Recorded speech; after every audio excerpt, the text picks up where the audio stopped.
Hello, today we're going to remove the rear wheel of a Suzuki SV 650.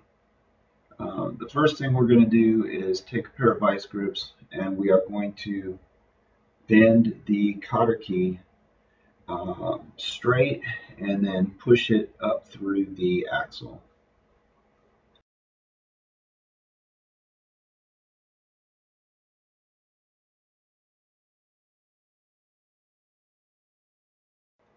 Once the cotter key is out of the way, we're going to take a 24mm socket and we're going to remove the axle nut.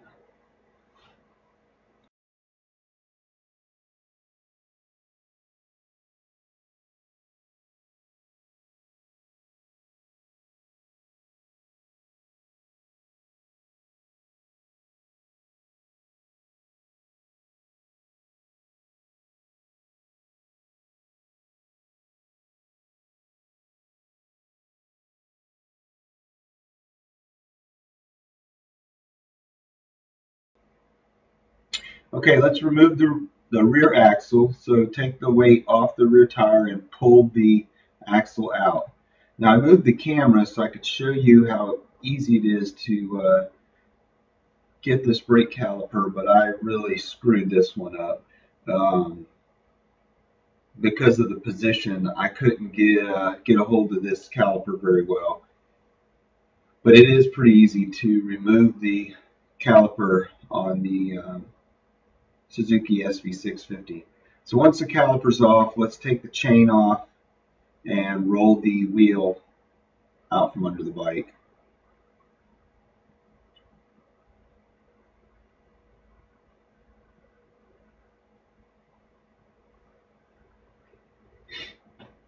So once we have the wheel out, we're going to remove the sprocket and we're ready to put a new tire on. So now that we've got the new tire on, let's go ahead and put our sprocket carrier back together and stick it into the cush drive. And we're going to take our spacer from the right hand side. We're going to wipe it clean. Before we install it, we'll put a light coat of grease on that. We're going to wipe our axle clean and we're going to put a light coat of grease on it as well.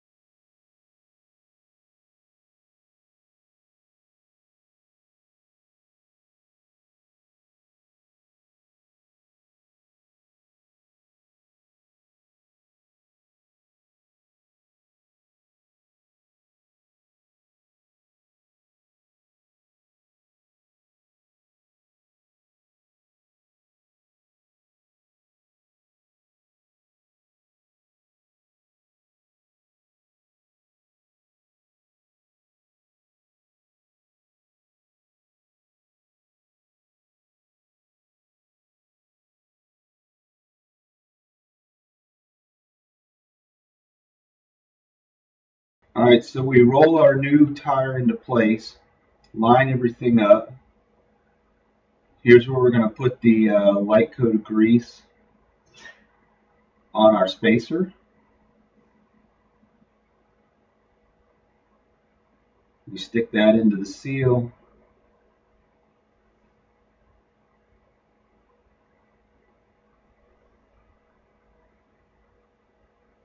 Then we get our wheel up into place, and we need to put our chain back on the sprocket first.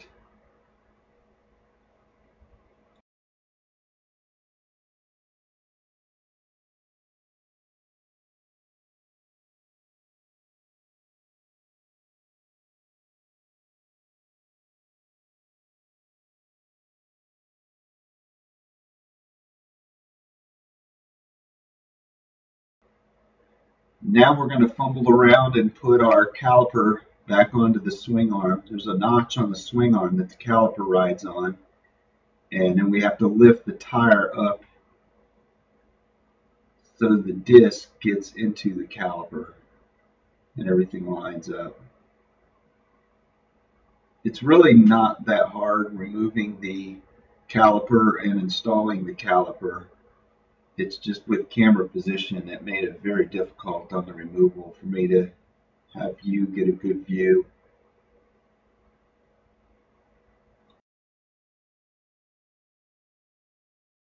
So let's send that axle home.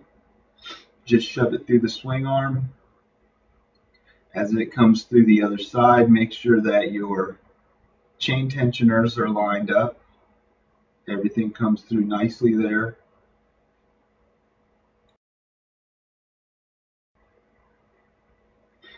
Once it's through, we're going to put our chain adjuster back on and washer and then the axle nut.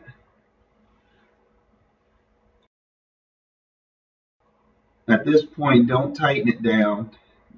Go ahead and check your chain tension. I noticed this one had some slack in it when it came in. This guy's a friend of mine, but he doesn't do a whole lot of maintenance on his bike.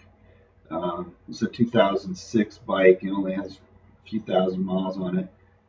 But as you see, about half a turn brought this back. Now, we don't want to take all the slack out of the chain. We just want to take the slack out that's dragging on the swing arm. So whatever turn you put on the left side, you also need to put on the right side and make sure you still have enough play in the chain so it makes it around. If your chain is worn out, you'll notice that when you're spinning the wheel, there's tight spots. If you have tight spots in your chain, it's a great idea to consider replacing that chain because it will make the bike vibrate and have your hands going numb while you're riding. So once we've got the chain adjusted, we'll go ahead and tighten down the rear axle nut. And in that rear axle nut, it has little slots in it. So we want to line that up with one of the holes that's on the axle, and we'll put our cotter key in. And this is the original cotter key, so it's a little bit big. If I would have put a new one in there, it would have dropped right into place. And then just take our vice grips and bend that cotter key up, and then take your hammer and knock that cotter key in so it's not grabbing somebody's pant leg. And always make sure to pump the brakes while you're done. And then spin the rear wheel to make sure everything's lined up and rolling properly. So this is my SV video. Thanks for watching. Please watch some of my others.